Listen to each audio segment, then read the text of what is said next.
meron po tayong magandang balita. Yes! Good news po mga kaibigan. Oh, meron po tayong good news ha. Dahil Friday po ngayon, ha? Magandang Friday po sa inyong lahat. Bibigyan ko kayong magandang balita.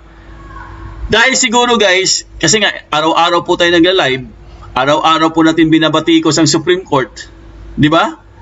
Ang Korte Suprema po araw-araw po natin kino-call out. Alam niyo bang nangyari guys? Ha? Pinanigan na po mga kaibigan si Attorney Torion. Wala ba kayong mga kamay? Palakpakan naman tayo dyan. Oh, panalo po si Attorney Torion dito guys, sigurado tayo. Sa wakas, no? Sa wakas, dahil sa mga prayers natin, araw-araw, mga prayers, mga request natin, syempre, mga petition. Sa wakas po mga kaibigan, ha? Pumanig din. Ha? Pumanig din ang Supreme Court kay Attorney Torion. Oh, palakpakan nyo naman. Good news nga eh. Di ba? Kasi po, matagal po natin itong minimithi guys eh. Minsan nga, nawawala na tayo ng pag-asa, di ba? Sabi na, wala na pag-asa to. Kasi, grabe na po ang Supreme Court eh. Mukhang, itong Supreme Court na to, mukhang wala na talaga silang sinasanto eh. Pero nakakagulat guys, nakakagulat. Kahapon lang po natin pinag-usapan ng Supreme Court. Ngayong araw na to. Ngayong araw lang, kanina lang po, mga ilang hours ang lumipas. Ha? Panalo po si Attorney Torion mga kaibigan. Patungkol po ito sa impeachment ng ating Vice President. Kasi po si Attorney Torion guys, siya yung unang-unang nag-file eh. Diba? Siya pong unang-unang nag-file mga kaibigan. Ako nagpapasalamat din ako sa Supreme Court. No? Pasensya na po kayo Supreme Court. Minsan kasi akala namin wala na kaming matatakbuhan, wala na tayong mga kumbaga parang nawalan tayong pag-asa eh. Kasi karamihan po sa mga petition guys, bumabagsak eh. 'Di ba? 'Di ba? Oh, real talk po tayo. Ang dami pong petition natin na bumabagsak. Hindi pinapakinggan. Oh, like for example po, petition po ng Duterte petition po nitong si yung kay Chua, kay Uy ng 6th District ng Maynila mga kaibigan, di ba? Kawawa eh, no? Sino po ang na-proclaim sa Maynila, guys? Etong si Boy Dila. So, nawalan tayo ng pag-asa kasi hindi po binigyan ng temporary restraining order para hindi ma-proclaim itong si Boy Dila. Samantalang ang Supreme Court po mismo ang nagsabi na hindi daw pwedeng i-declare ang second placer. Kasi talo talaga si Boy Dila eh. Panalo si Uy eh. Pero bakit po ang di-declare ng COMELEC itong si Boy Dila? Ibig sabihin, mas makapangyarihan pa ang COMELEC kaysa Supreme Court. Di ba? Pini-question natin yan. At marami pang mga petition. Ngayon guys, nagpapasalamat po tayo. Dahil sa wakas, nabigyan po tayo ng pag-asa mga kaibigan. Ha? Nabigyan po tayo ng malaking hope na hindi pala lahat, no? At least, nakinig po ang Supreme Court at ito na nga, no? Pinakinggan na po si Attorney Torion. Yes! Palakpakan naman tayo dyan!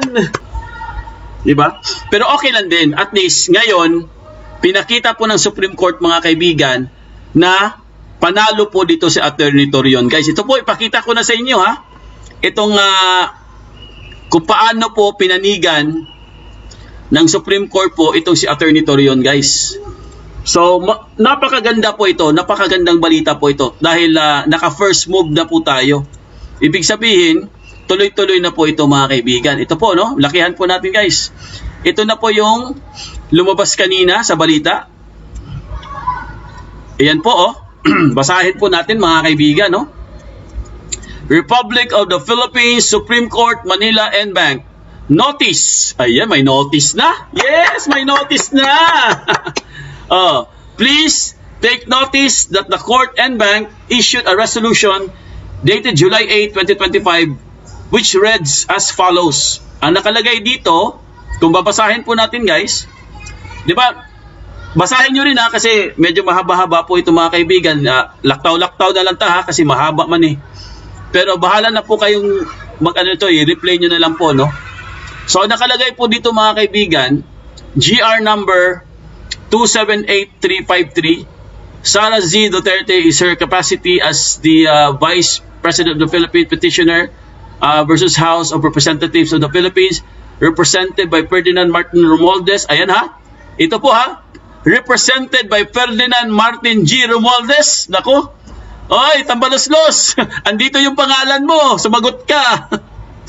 In his capacity as Speaker of the House Representative, si Gerald Velasco, nako, isa ka pa. In his capacity as Secretary General of the House of Representatives, Senate of the Philippines, represented by Francis Escudero. In his capacity as President of the Senate, GR number 278359, Attorney Israel Torion, Attorney Martin Delgra.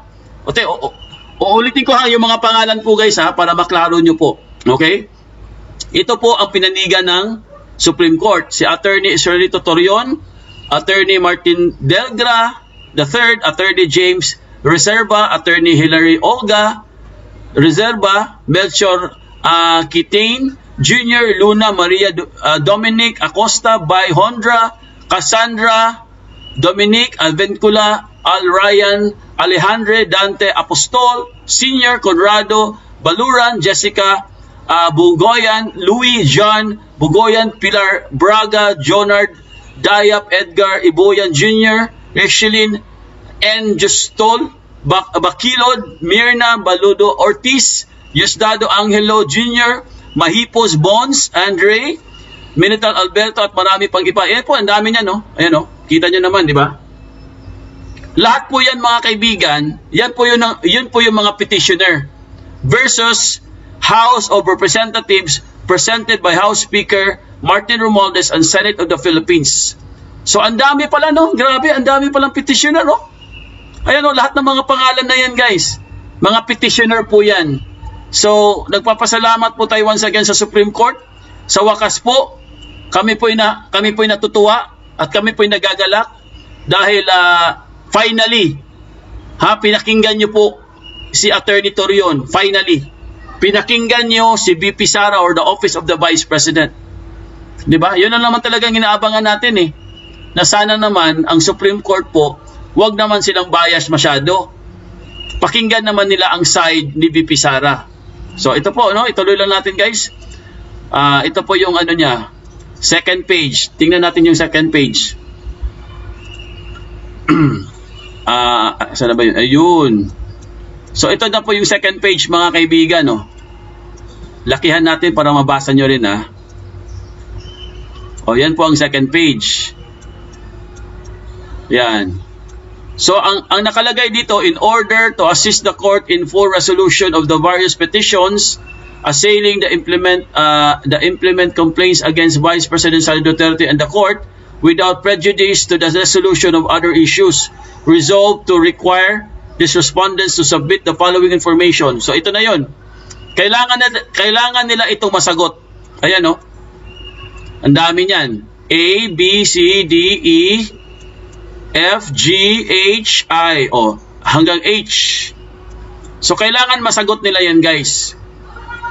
Lahat ng nakalagay dito. Yan po yung complaints. So, kayo sa House of Representatives, huwag kayong masyadong kampante dahil kumikilos na po ang mga supporter po ni VP Sara. 'Di ba? Huwag silang masyadong kampante, akala nila sila lang po yung palaging panalo. Ito po mga kaibigan, pinakahuli na yan, ha? Pinakahuli na po ito. So hanggang ano pala siya, JK, ayan.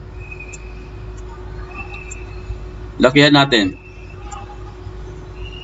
So nakalagay po dito mga kaibigan, the respondents are given a non-extendable period of 10 calendar days from receipt of this resolution within which to respond. So, ibig sabihin mga kaibigan, binigyan po sila ng 10 araw. Pero, yung 10 araw po, hindi na po ito pwedeng i-extend. Kasi, yung mga nakaraan guys, binastos nila eh. Binastos nila ang SC eh. So, ngayon, hindi na sila pinagbigyan. Ayan non-extendable. Ibig sabihin, Pag lumampas sila sa 10 araw, mayayari na po sila guys, itong House of Representatives. Kaya kailangan, bago mag-10 araw, makasagot na po sila. The court further resolved to note this manifestation with submission dated June 30, 2025 filed by the Council for Petitioner. Let a copy of resolution be personally served on the parties and their councils. Kumbaga mga kaibigan, kailangan po personal po ito mga kaibigan. Di ba? Personal po ito. Hindi po ito yung parang kung sino-sino na lang uutusan nila. Kailangan po sila mismo ang mag-file nito para makapagsagot po sila. No? Ang dami nilang sasagot, no? Ito po, tingnan natin yung ano. Yan. Ito, ayan. O, permado na po yan ha. Ayan o, permado na yan o. By authority of the court, Marife M. Lumibao Cuevas. Ayan ha, permado na po yan. O, pasalamatan po natin ang Supreme Court. Sa wakas po mga kaibigan, pinakinggan po si Attorney Torion. Palakpakan! Wala ba kayong mga kamay? Thank you Lord, thank you Lord. Ayan, tuloy-tuloy lang po tayo sa pagdadasal guys ha. Tuloy-tuloy lang po yung prayers natin. Kasi sabi ko sa inyo, talagang pakikinggan tayo niyan eh.